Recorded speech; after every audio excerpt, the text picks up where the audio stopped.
NFASL. This is another installment of Inside the NFASL. We are fresh off of Super Bowl 59. Coach Deuce victorious over Coach Bishop and the Cleveland Browns by a score of 30-22. So that means season one is in the books. It's officially the off season, and we are already looking ahead to Sunday's draft. So joining us today always is Coach Conk of the Detroit Lions. How's it going, man? Pretty good. What's up? Congrats to Coach Deuce. Welcome to the Three Chip Club. And our special guest today is the coach of the Carolina Panthers, our expert on all things draft related, is Coach Brazy, who's, I believe, in the library there at school. You able to reserve a room over there, man? Yes, I was. Yes, I was. How's everybody doing today? Congrats, Deuce. Season one, Deuce prevailed this time.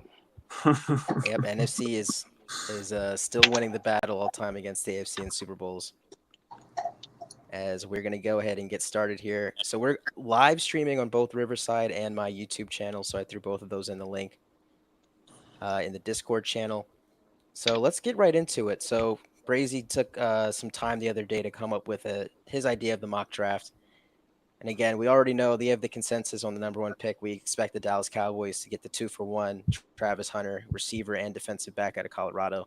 And then just give us your top five. Where do you think Shador goes, Carson Beck, Ewers, all these quarterbacks that are going to be highly touted? So I have four quarterbacks going in the top five. I have Travis going number one, of course, but then I have Conk taking Shadur, Kenny taking Carson, the Bucks taking Quinn, and Milrow.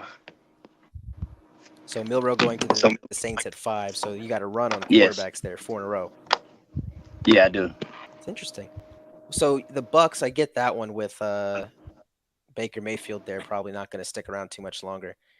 I know I'm looking at your list here. 7 is where it gets really interesting to me. You got the Falcons taking Drew Allar out of Penn State.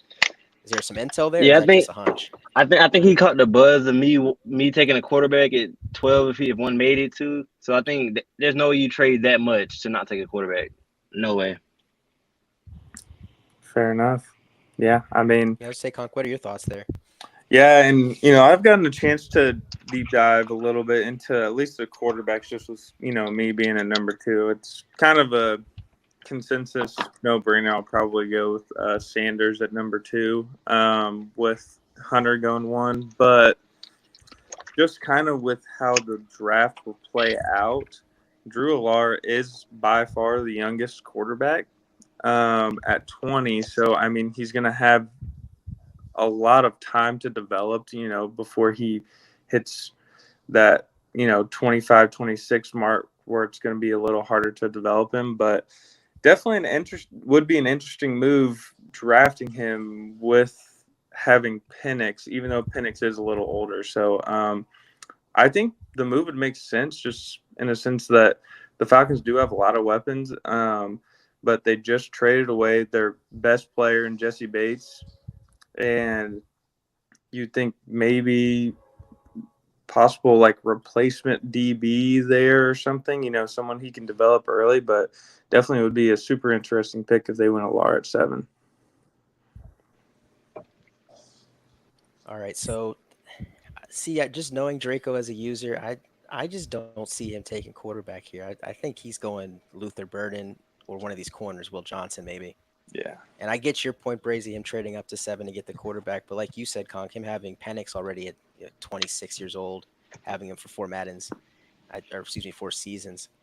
I see him going with this one of those guys that's going to drop because of this run on quarterbacks, which to me means that Drew Allar is going to probably make his way, maybe all the way to the Broncos or even the Dolphins at 11.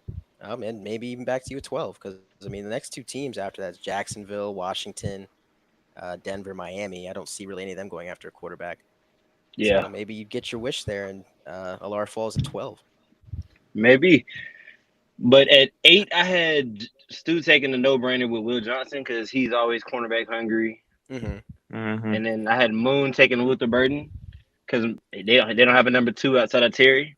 And then at 10, I had the Broncos taking James Pierce because they need to reinforce that D line when I was looking at my intel, and they have wide receivers, everything they need, but up front. Yeah, and I mean, I like the Moon obviously, getting Luther Burden. Yeah, obviously, like the draft can go crazy, like with picks going kind of wild. Maybe like you said, Draco doesn't take a quarterback; he takes a DB, and then the quarterback goes in another spot. So, but if the first 7 picks were to go this way, I definitely could see it kind of moving this way as far as these next 5 or 6 picks go, though. Yeah, fully agree that Jacksonville goes Will Johnson or whichever corner is available there. See, with me with Moon, I know this sounds cliche, but I think the lock is Will Campbell. I just don't see him passing up on getting a franchise tackle that's With him likely trading to be for an with him trading 83 for superstar. Aquanu, he traded for Aquanu. Yes, He So I did. yes, mean, this he man traded takes for 2 offensive tackles this linemen in the offseason. first So round every season. yeah, Every draft he takes a Yeah. lineman in the first round. That's a tried and true formula for this man. Yeah, even with wasting that second round, their second pick overall, that he could have taken anybody there. He could have had a Hmm. great corner, great receiver. Yeah, I could see him taking another offensive lineman to short up. But if not, yeah, I mean it makes sense Luther Burden to pair with Terry McLaurin. Of course, Jaden Daniels is going to finally have some help. Um, but yeah, we never know with Moon. He loves the hog mollies. But yeah, Yeah, he let's does. say that the quarterback does go to Atlanta and Draco does take Alar, then you have yourself mocking to get Benjamin Morrison from Notre Dame as the third corner off the board. yeah. So my thought process there, quarterbacks off the board, receiver doesn't really fit my kind of scheme or whatever. So it's like I need DB aside of JC Horn. So that's where I was kind of thinking. Whatever DB falls to me, either Starks even there, or maybe I go up front. I do need D-line. I have no edges right now, so we'll see how free agency goes and see where I lean late.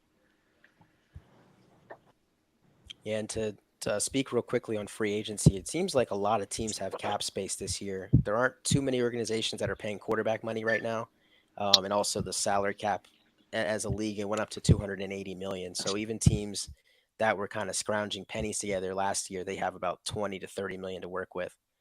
So yeah, the free agency, it usually season one there isn't a lot of big names there. So we'll see what happens this time, but again, regression as well as Hmm. retirements. Moon put a really good nugget in a few moments ago in the chat saying the guys no longer just retire in the re-sign phase. Now it's each and every phase of the offseason. So maybe Trent Williams, Tyron Smith, Travis Kelsey, guys like that might retire a little bit closer to the draft. And honestly, and I'm kind of taking a look at your mock draft here. I think a super interesting pick here would be Lon and the Chargers taking Ollie Gordon at 15. I mean, that would be a crazy weapon for him, especially with the Chargers really addressing offensive line in last year's draft, and then going and doubling down on the run game with Ollie Gordon. That would be an awesome weapon for him. But do you think that he's not going receiver here just because the receiver class is a little bit weaker this year? Yeah, I kind of think he doesn't really want to take a receiver that high. Yeah, that makes sense.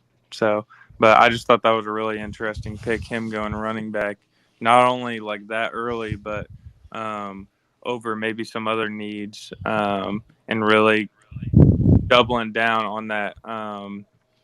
I guess in real life, what Jim Harbaugh was envisioning, but that Jim Harbaugh style of Hmm. football, and offensive line, running back, getting in those heavy sets and playing off of that with the play action, and kind of like how you see the Detroit Lions play now. Yeah, I can agree with that. Just also along with play style, it runs through the run game, and like I say, Mhm. he certifies that run game. It opens up the pass game for him. Yeah, I don't think you can go wrong either way there, whether it's Ollie Gordon or, maybe he takes T-Mac. I see that you don't have him Mhm. locked going into the first round.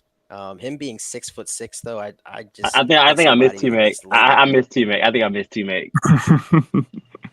Yeah, I think somebody's gonna get him. He looks like Yeah, he's just an absolute beast. Mhm. I could see Lon going that or Ollie Gordon. I think that was a really good mock on your part there. Yeah. I yeah. want to go back to pick, let's see, 13 and 14, a couple of NFC West teams, Rams and Cardinals, where both of these teams can go in really any direction. They have a lot of holes they got to fill in defense. You have the Rams getting Harold Perkins, who is right now is probably the 5th best player in this draft overall. So that's an absolute steal to get him 13 possibly. And then the Cardinals to try to shore up their interior D line with taking Walter Nolan out of Ole Miss. Yeah, I had the Cardinals. I didn't really see anything like when I took my dive in. They didn't have anything up front really. I can see them going edge or D tackle, but I think they want to shore up the inside first before they move out. I definitely agree there. Like you said, they definitely want to fix that offensive line, maybe, or like you said, the trenches defensively. That's things that you definitely want to address as soon as you can. Season 1, of course, the best time to do so. As we move further down, this is where we start to get into those fringe playoff teams areas, and unfortunately, Joe, who had the worst record, finished with pick 18. The lotto, it did this to Mel Blaze too when he would, perennially have the worst record. He always was around this area too. So the lotto is merciless. After the Chargers, let's say they take Ollie Gordner, pass catcher. The Cleveland Browns just made the Super Bowl. You have them getting Nick Scarton, which again would be an absolute steal to beef up and pair him with Michael Hall Jr., Myles Garrett, and Zadarius Smith would just be absolutely ferocious for the Cleveland Browns front four. Yeah. So I can see if a quarterback slips, Browns are 100% going quarterback. But I don't see a quarterback slipping in this draft. They don't really need receivers. If Ollie was there, they probably would. I had them thinking going Ollie because they just traded Nick Chubb, but I think that's really the no-brainer right now. They don't really need corners right now. Why not shore up the D-line? You can't have too good of a D-line. Yeah. First of all, that was a really good point. If Ollie Gordon or quarterback slips, he's taking him. Like because right now he's got no running back. Yeah, and I've talked to him a little bit just because he was really pushing to get that number 2 pick. But he's really put it out there like he wants running back, quarterback, and I mean really the only running back worth taking is Ollie. So at least at that spot, but doubling down and really getting probably, I would say, arguably the best defensive line in the league if he added somebody as talented as Nick here. But, I mean, I think the Browns really should probably just go best player at this point. I mean, they did just make a Super Bowl if they're not going to draft quarterback. So, no, I think that's a pretty good mock right there. Yeah, so it's 17. Oh, go ahead. So at 17, I had the Colts taking Denzel Burke. I could feel Gabe really needs DBs right now. So I think that's probably one of the more no-brainer picks right now. I can see either Burke going here or Starks going here. Those are the 2 landing spots I could have either or.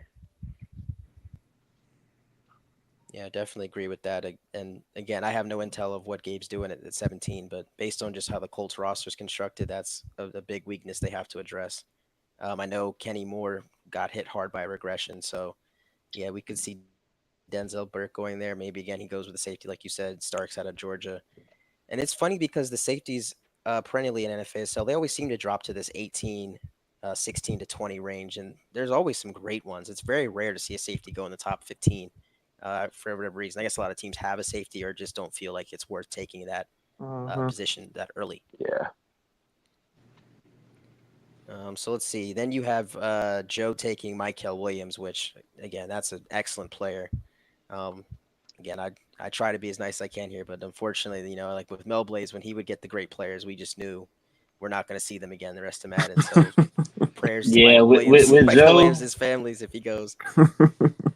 Yeah, with Joe, I just had him taking he needs everything. So it's like best player available at that point, someone that can make a difference for him. And I think Edge would probably make the best difference for him early. And that would be the last of the lotto picks. So now we've gotten into teams that made the playoffs. And for Houston to have pick 19 after winning the AFC South, you have the mock to get Kelvin Banks Jr., which, again, a lot of value in this area of the first round. That's one thing that Houston needs. They have Laramie Tunsil, but that's really it on this offensive line. And to pair him with Kelvin Banks potentially, or maybe, again, I don't think that Will Campbell will be here, but I do expect to see some of these O-linemen still sitting here. Emory Jones as well should still be here at 19. I think that one makes a lot of sense as well. Yeah, same. I can agree with the Texans. Stroud has all the weapons in the world, but he can't throw the ball if he has no time. So why not shore up and beef up the O line? Tunks was getting older. Why not address it? Right tackle is one of his weakest positions. So I can see it. It's like that graphic that they had with Joe Burrow a few years back when they were arguing whether to take Penei Sewell or Jamar Chase, and it's like you have Jamar, but Joe Burrow's on his back, but if you have Penei, like he's still standing up, but he's throwing to just like a slightly, not slightly, but like a lesser receiver or whatever. So that's kind of like the what I envision kind of with this pick, go line, really invest in those tackles so that way you can keep CJ Stroud upright so he can get it to those weapons. Yeah. So at 20, I had the Bills taking Starks. If the Bills get Starks, it's probably one of the steals of the draft. The Bills lost their entire secondary this past year, and safety is one of their weaker positions. So I think this would be a perfect pick for the Bills. Yeah, the only question with the Bills is who's going to be running the show come Yeah. Sunday. We'll see if Hammered's still here, and if so, if he's there for the draft. But I agree with you. I think Starks is a perfect fit for Buffalo. I mean, really any team after, like I said, pick 20. If you're seeing Malachi Starks take the dip, that's even if you don't even need him, you got to grab this guy because he looks like one of the can't miss prospects in this first year draft. So at 20, go ahead. So at 21, I have myself taking a tight end. That's kind of one of my weaker spots, but I got to see how the draft plays out, and that's kind of how my thinking was with that. But tight ends really is a position of need for me, so why not beef up and give Bryce the weapon since I already got Jamison? So now let's see what else I can get and see what he can do. And that would throw a horn in Kansas City's plans because 2 picks later, you have them taking Mitchell Evans out of Notre Dame, which again makes a lot of sense with Kelsey possibly retiring. He dropped to an 88 overall with the regression, so still usable, but we don't know if he's going to be suiting it up again next season. Yeah. But let's say Kelsey stays. Do you still think he takes a tight end there at 24? I can see because I've seen him take tight ends before and develop him a year behind Kelsey because Kelsey he's kind of falling off a cliff. Kelsey has probably one more year left, and then I think he calls it books. Well, and past Madden's, Kansas City is definitely prone to trading Kelsey. I mean, we've seen him do it multiple times, and then he goes and develops another tight end right behind him. So I think that one makes a lot of sense, especially with regression, because he's going to be losing Kelsey a lot earlier than he's used to. Yeah, I can agree with that. That's a good point. I didn't want to skip past B great there. Sandwich between picks 21 and 23. At 22, you have him mocked to get then another great safety again. Starks is again one of those can't miss guys. I feel the same thing about Xavier Watts out of Notre Dame, and I think that's a perfect marriage. Again, Cincinnati in real life has been trying to do this the last 3 years. While Burrow and Chase are getting all the money, they've been trying to get these defensive backs on rookie deals. Daxton Hill, DJ Turner, to name a couple. And to get Xavier Watts to shore up your free safety spot again, an area where Jesse Bates was doing so well there before they let him go. Yeah, I definitely could see that being a really good pick there for B Great. Yeah. So at 24, I had the Jets taking Nick Burke. I feel also this is kind of a best player available place. I could also see them going O-line or around there, just because we don't know what what's the name Smith is doing. Tyron Smith will be doing. Snake, yeah. So just because he's older, he may be retiring. So I can think either O-line or edge here, just because those would be the better fits right now. And yeah, Emory Jones and Josh Connerly still on the board here. So more than likely, like you said, they'd have to make that decision between, like you said, pass rush, offensive line. I don't know where T-Mac is going to fall in this draft. I agree that I think Luther Burden's going to go pretty early. But, if T-Mac is still there, I could see the Jets going there as well. Yeah. You best believe at pick 25, if T-Mac is at 25, Hunter's jumping all over that and he's taking him. Yeah. You have him mocked to take a D tackle to replace Cameron Hayward, who as of now hasn't retired. But again, we don't know if he's calling it quits yet or not. I believe regression for him, he's still like an 89 overall, so still very formidable up front. But makes a lot of sense to go Deion Walker there out of Kentucky. Yeah, T Mac is one of those players I looked right over T Mac. You know, I had him mocked in the first thing, and then when all the trades I went down, I had to move him, and I guess I forgot about him when I was going back through. But T Mac will not be there at 25. I could see him going way earlier, with him being 6'6".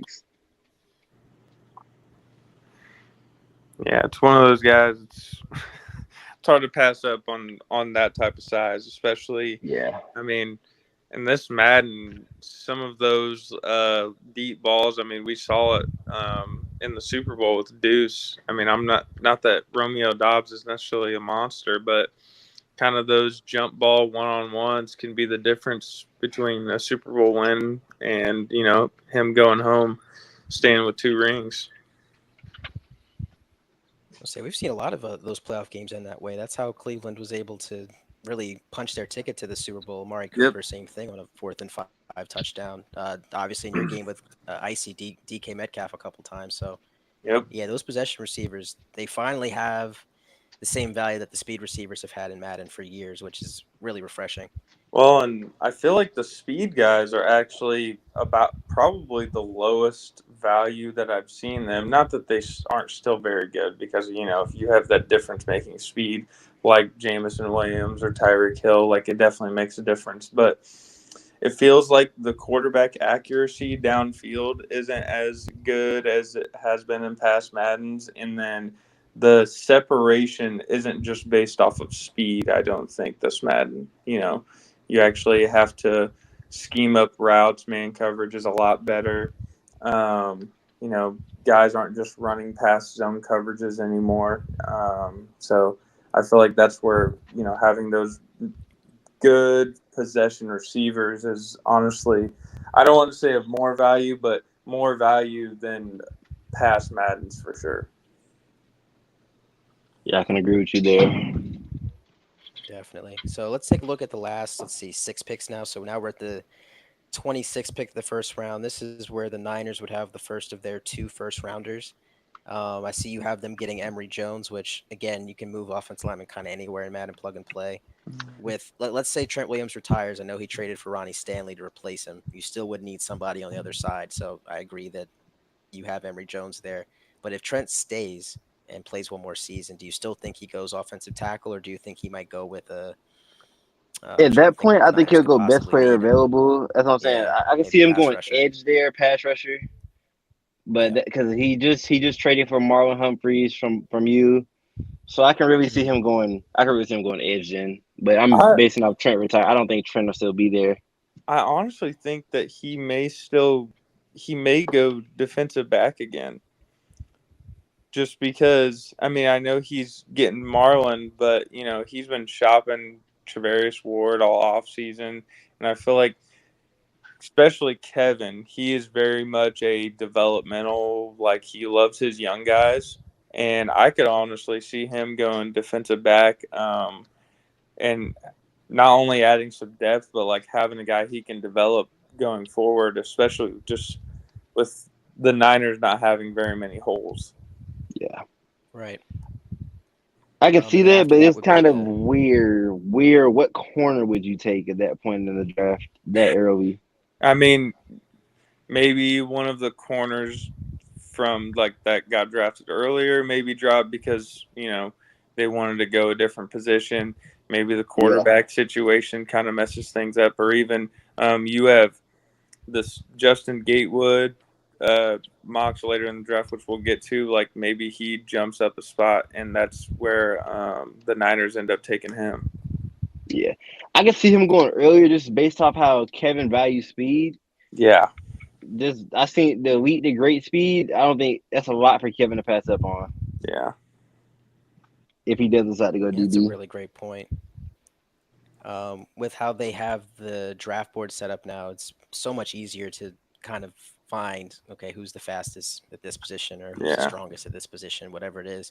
Or if you want someone that's okay, I need a man coverage corner here. Who's the best available man corner? So it should streamline the draft. Hopefully, that's the idea that we might be able to get to this draft quicker than we normally do. Yeah. But yeah, Kevin's a good question mark there. I think offensive line's a good safe plug and Yeah. pick for now. Never can go wrong with that again to have him under team control for 4 years. Emory Jones, I believe, is only 22. Yeah. Patriots, absolutely. We know ATK has been vocal about this. He knows that offensive line's the weakness there. He's going to address that. He could go edge if, again, let's say, for whatever reason, Nick Scourton or Michael Williams or somebody drops to him.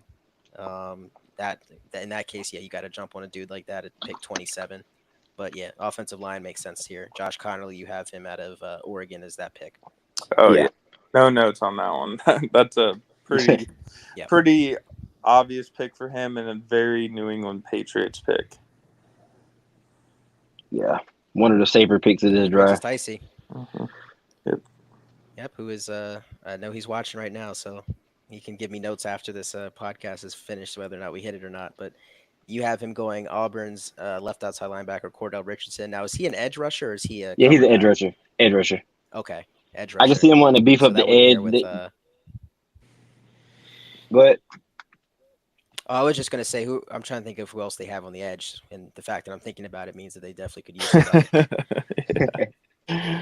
Yeah, I mean, I could definitely see it. I mean, obviously his secondary is one of the best to develop in the game. You know, you have all of those young guys that, you know, with those good dev traits and good speed. So, you know, he's good there. But as far as defense goes, I feel like edge is kind of the one spot that he needs a little boost. Obviously, there's some holes offensively, but I think this would be a spot on pick for him. All right, 4 picks to go, guys. Now we're down to pick 29. Again, this is the Falcons pick they got from Joey in the Jesse Bates trade. You have him going Darren Curtis, who, based on what I saw briefly, he looks like an absolute animal. So yeah, a lot of good one of edge the rushers better there. one of the better edge rushers in this class, and I think beefing up the edge would kind of help. And I'm scared to go against him 2 times a year. That's one of the players Yeah, I he's fear definitely in this somebody. draft. Yeah, somebody to watch out for years to come. And then we have the Niners again with the pick they got from Baltimore.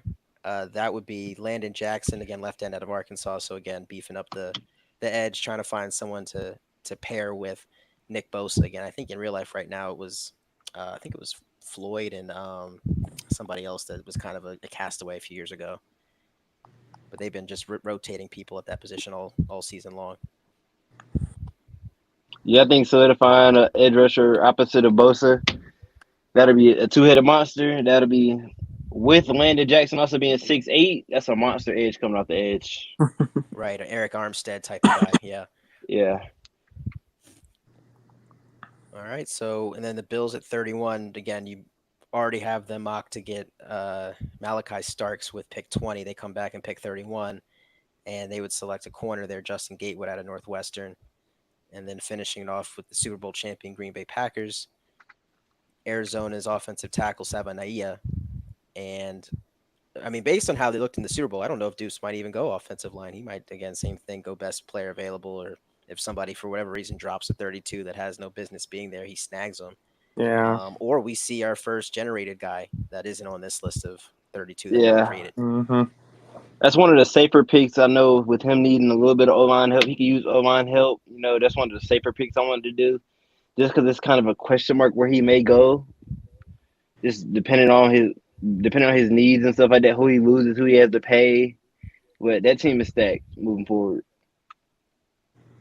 Totally agree. And again, like he said in the chat, I know he hasn't made any moves yet, but a lot of these guys are under team control and rookie deals under the age of 30. Plenty of cap space to work with if you want to try to get a star in there.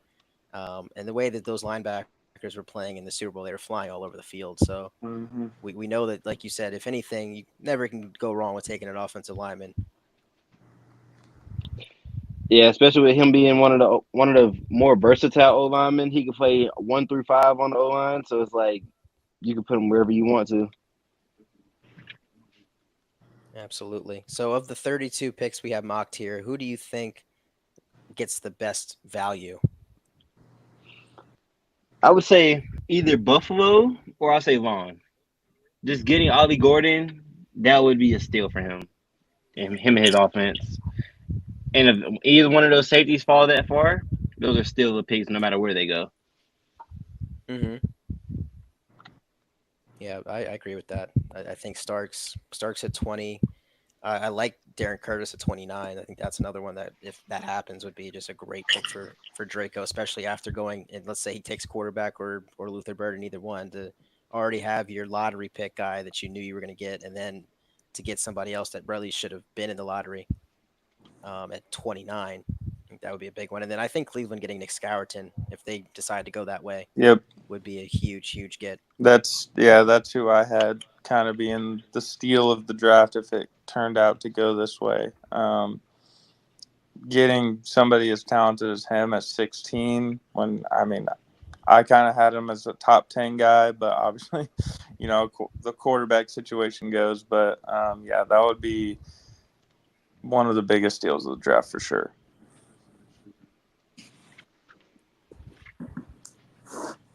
All right, so draft is again on Sunday at 6 p.m. Eastern.